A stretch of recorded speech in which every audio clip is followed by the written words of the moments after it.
ауылдарды дамытуға, ауылдардың әрі қарай көркеюіне үш фактор қолға алу керек. Біріншіден, бұл ауыл тұрғындардың табысын арттыру. Жалданып жұмыс істейтін адамдардың жалақысы, жоқ болмаса өз үйінде өзін жұмыспен қамтамасыз ететін адамдардың отбасылық шаруашылықтарда өндіріліп отқан өнімді сатып, содан әділетті табыс табу керек. Ол бір. Екінші, әлеуметтік тұрмыс жағдайын жақсарту керек. Ол дегеніміз әлеуметтікпен және инженерлік инфраструктураны қалыптастыру. Мектеп, балабақша, ауруханалар, жол, ауыз су сапалы, интернет, осының барлығын қолға алу керек. Үшінші мәселе, бұл ең бірінші қаладан да бұрын керегі ауыл үшін өз-өзін басқару жүйесін қалыптастыру керек, қолға алу керек.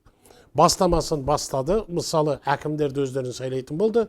Енді әкімдер бюджет жағынан ешкімнен тәуелді болмау керек. Ауылдық әкімдер. Олардың бюджетін өз-өздерінің қолдарына беру керек. Ол үшін қайтадан халық өз табысын тауып, кооперацияның арқасында сол табыстан салық төлеп отырып, біріншіден ауыл әкімнің бюджетін толықтырады, екіншіден өздеріне әлеуметтік қорларға ақша аударады. Зейнетақы қоры, әлеуметтік сақтандыру қоры және медициналық сақтандыру қорларына.